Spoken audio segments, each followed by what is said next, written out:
हाँ, तो अब देखिए, कोई भी सरकार जो संवेदनशील होती तो वो युद्ध स्तर पे शिक्षकों की बहाली कर रही होती इस वक्त। लेकिन बिहार में 2011 के एस्टेट अभ्यर्थी जो पास हुए वो हज़ारों की संख्या में इस वक्त बेरोजगार हैं। और 2019 एस्टेट जिसको लेकर पिछले कई महीनों से लगातार प्रदर्शन आंदोलन चल रहे थे, आप लोग सोशल मीडिया पे देख रहे थे, क्योंकि कोरोना का समय है, लोग फिजिकली सड़क पे नहीं उतर सकते हैं, तो सब डिजिटल ढंग से प्रोटेस्ट कर रहे थे, बार बार लगातार सरकार से गुहार लगा रहे थे कि हमारी नियुक्ति पूरी करिए।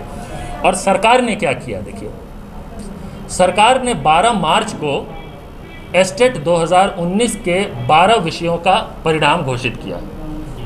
3 का पेंडिंग रखा क्योंकि कोर्ट में मामला था उन 3 विषयों से संबंधित, संस्कृत, उर्दू और विज्ञान से संबंधित।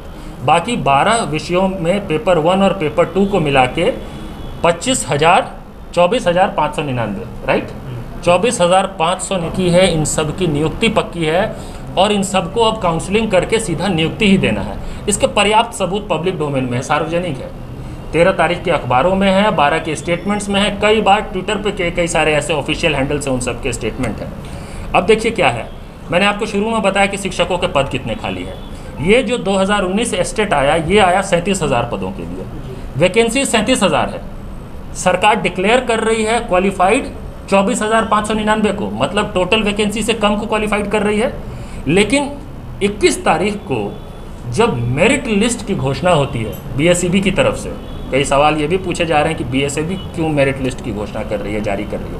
लेकिन चलिए, बीएसईबी भी अगर जारी करती है शिक्षा मंत्री जी और उच्च अधिकारियों के प्रेजेंस में, तो 24,598, एक कम, मतलब मोर और लेस सेम, इतने लोगों को मेरिट लिस्ट में जगह दिया गया। लेकिन हजारों की संख्या में जो लोग 12 तारीख को क्वालिफाई हुए थे उनका नाम इसमें नहीं है। आपके मन में सवाल आना चाहिए, पहली बात तो भाई, जब टोटल वैकेंसी से कम को आपने क्वालिफाई किया है और आपके नोटिफिकेशन में ये है कि जब तक जितने वैकेंसीज हैं उच्च प्राप्तांक से लेकर न्यूनतम प्राप्तांक तक को सबको दिया जाएगा, ये आपके नोटिफिकेशन में, नोटिफिकेशन की कॉपी है हमारे पास, और आप 12 तारीख को 24,599 करते हैं, तो फिर कोई शंका, सवाल, शुबा होना ही नहीं चाहिए कि इन 24,599 की को मेरिट लिस्ट में जगह, काउंसलिंग और नियुक्ति ना मिले।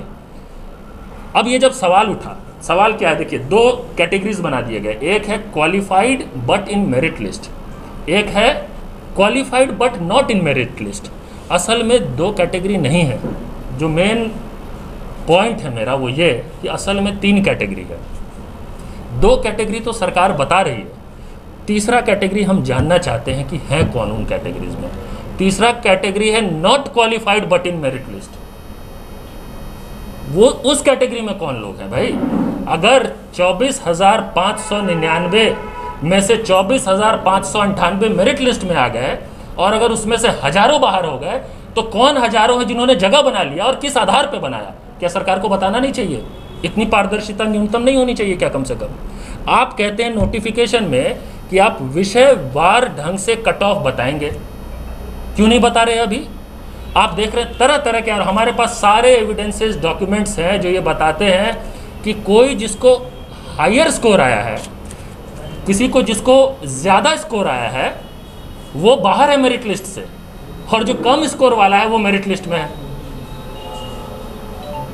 ये तो देख के प्राइमा फेसी किसी को भी समझ में आएगा कि कोई स्कैम हुआ है, कोई घोटाला हुआ है।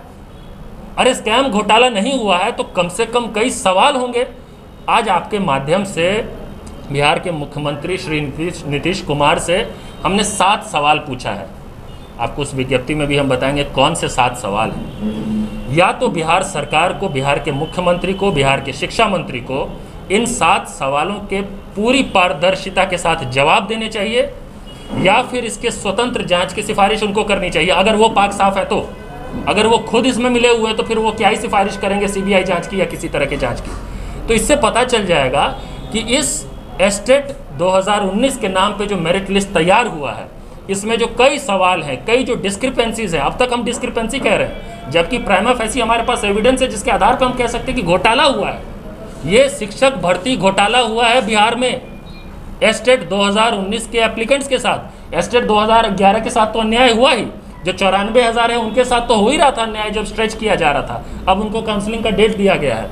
लेकिन एस्टेट 2019 के जो क्वालिफाइड कैंडिडेट्स थे 12 मार्च को, उनके साथ सिर्फ अन्याय और अत्याचार ही नहीं हुआ है, बिहार के नागरिकों के साथ घोटाला हुआ है, ऐसा प्रेमा फैसी प्रतीत होता है। या तो सरकार को इन सवालों के जवाब देने चाहिए या नहीं तो इसकी स्वतंत्र जांच की सिफारिश नीतीश कुमार को, सीबीआई को करना चाहिए कि इसकी आप स्वतंत्र जांच करिए।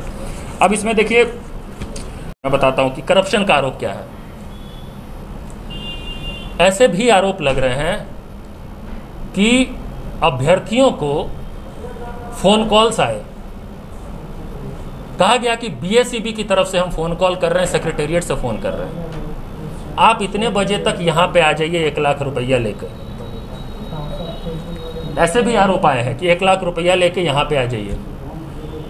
और हमारे पास इसके भी सबूत हैं कि जिनको वो फ़ोन आया, कई लोग तो देखिए चुप रह जाते हैं, हम सब जानते हैं, फ़ोन आया या तो उसका हिस्सा बन गए या हिस्सा नहीं बने तो चुप रह गए। हमारे पास एविडेंस है जहाँ पे कि किसी अभ्यर्थी ने विजिलेंस को कंप्लेन किया, जनवरी में ही किया, विजिलेंस को शिकायत की गई, फ़ोन नंबर बताया गया जी, हाँ, और एक वो मेन ये तो विजिलेंस का जवाब है। फ़ोन नंबर बताया गया कि कितने बजे किस नंबर से मुझे फ़ोन आया, जिसने मुझे फ़ोन किया उसके पास मेरा पूरा बही खाता था, परिवार का, आप जो भी डिटेल देते हैं सरकार को फॉर्म भरते समय, वो सारी डिटेल्स उनके पास थी। और उनको बताया गया कि आप 1 लाख रुपया दीजिए, इतने से इतने बजे तक सेक्रेटेरिएट आके। उन्होंने शिकायत की विजिलेंस में। कोई भी जिम्मेदार सरकार, कोई भी जिम्मेदार सरकार हो, किसी भी पार्टी की हो, क्या उनका ये दायित्व नहीं होता है कि वो जब विजिलेंस को कोई कंप्लेंट कर रहा है, कोई अभ्यर्थी कर रहा है, कोई पॉलिटिकली मोटिवेटेड कोई पार्टी का कैडर कार्यकर्ता नहीं कर रहा है, तो क्या आपको जांच नहीं करना चाहिए उसके लिए?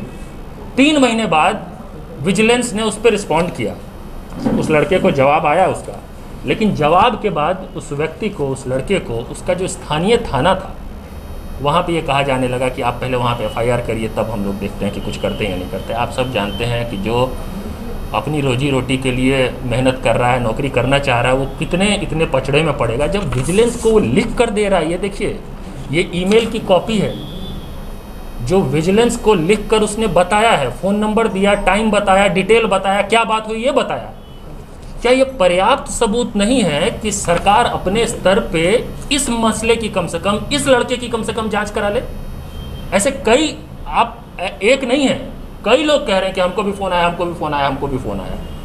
मैं आपको एविडेंस दिखा रहा हूँ कि जहाँ पे फ़ोन आया और सरकार में शिकायत हुई और सरकार ने कुछ नहीं किया। सरकार ने उल्टा ओनस उस लड़के पे डाल दिया जिसने शिकायत किया, उसी के ऊपर ओनस डाल दिया कि भैया तुम जो है एफआईआर करोगे, उसके बाद ना हम कुछ देखेंगे।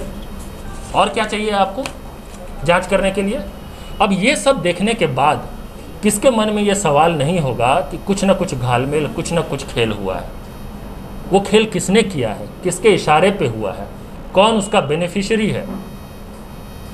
आपके हिसाब से क्या लग रहा है? देखिए मेरे ये तो, मैं जांच एजेंसी तो हूँ नहीं, इतना है कि सरकार को हम लोग इसलिए चुनते हैं कि जब इस तरह के प्रश्न सरकार के समक्ष आए तो सरकार की जिम्मेदारी है कि हमारी शंकाओं को दूर करे।